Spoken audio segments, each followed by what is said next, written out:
Morning everyone. I am very grateful for this opportunity. I am M. Kalpana, Research Scholar of Chemistry, Arubadi VD Institute of Technology. As you can see on screen, the topic of presentation is development of hydroxyapatite coating on titanium alloy for orthopedic applications.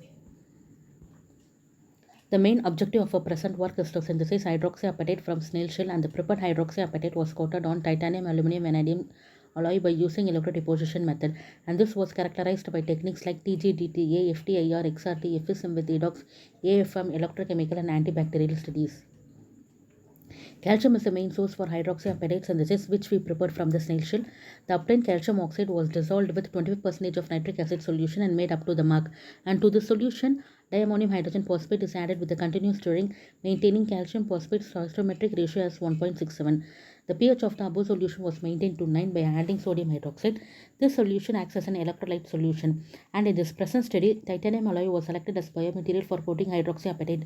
Electrodeposition method was used to coat hydroxyapatite on titanium substrate. In the result and discussion part, figure 1 shows TGDTA curve. Sample was heated from room temperature to 1000 degrees Celsius. We observed that the sample was stable up to 230 degrees Celsius. A small weight loss of 9.8% was observed initially, and after that endothermic reaction starts at 231 to 600 degrees Celsius, where water molecule is removed from the sample. In the second step, endothermic reaction starts from 631 to 814 degrees Celsius, with further decrease in the weight loss of 34.9%. At this temperature range, almost all calcium carbonate decomposed into calcium oxide at the peak at 814 degrees Celsius. The total weight loss of the sample was observed as 48.8%. In the DTA curve, two endothermic peaks are seen at 300 and 804 degrees Celsius. The first peak explains the removal of water molecule, decomposition of organic matter around 300 degrees Celsius, and the emission of carbon dioxide at 804 degrees Celsius. Phase transformation starts at 804 degrees Celsius. From this TGDT analysis, it was confirmed that for continuous annealing of sample from room temperature to 1000 degrees Celsius, the sample transformed from calcium carbonate to calcium oxide, and no more weight loss is observed after 800 to 1000 degrees Celsius. Figure 2 shows FTR of hydroxyapatite coated sample. Phosphate peak appeared in the frequency range of 463, 563, 979, 1026 cm inwards. Also peak at 631 and 3572 is due to the stretching vibration mode of hydroxyl group, and the peak at 1650 and 3442 shows the observed water molecule. This FTR data reveals the presence of phosphate and hydroxyl group.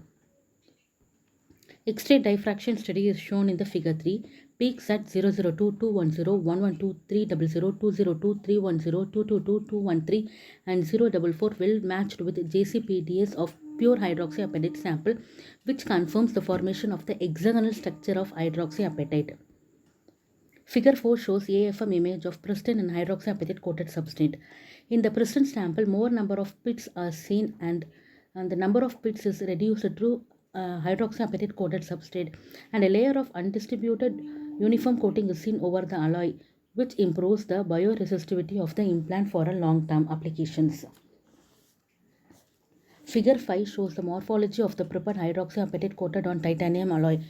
From this picture, it is observed that the particles with a spherical-like structure are seen. The particles are seen to be uniformly distributed on the metal surface, and along with that, few pores are seen between the particles, which is considered for the most favorable environment for the cell growth. Figure 5b shows the spectrum of hydroxyapatite coated on titanium alloy.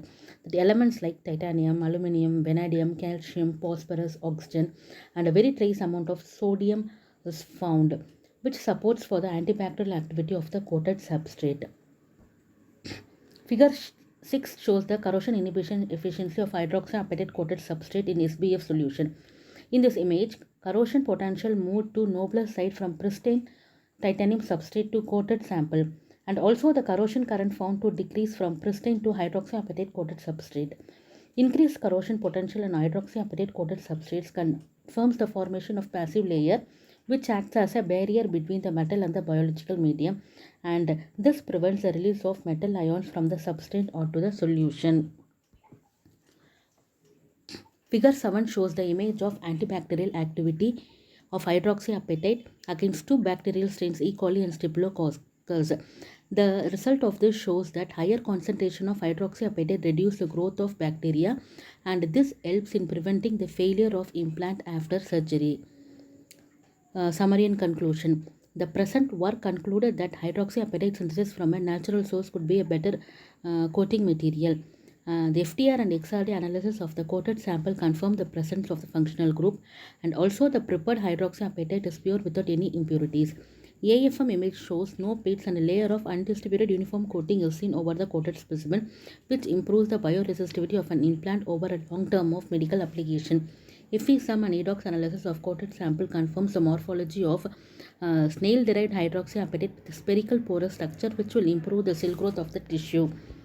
Cyclic polarization analysis shows that the hydroxyapatite coated titanium alloy has a better corrosion resistance when compared to the pristine sample, and the antibacterial properties are found to be higher for hydroxyapatite coated sample.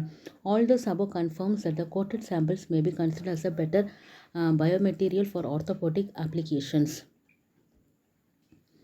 These are all few of my references, and I would like to express my heartfelt thanks to my research supervisor Dr. R. Nagalakshmi Madam, Assistant Professor, Department of Chemistry, Arubadi VD Institute of Technology, and also Center for Nanotechnology Research, Arubadi VD Institute of Technology.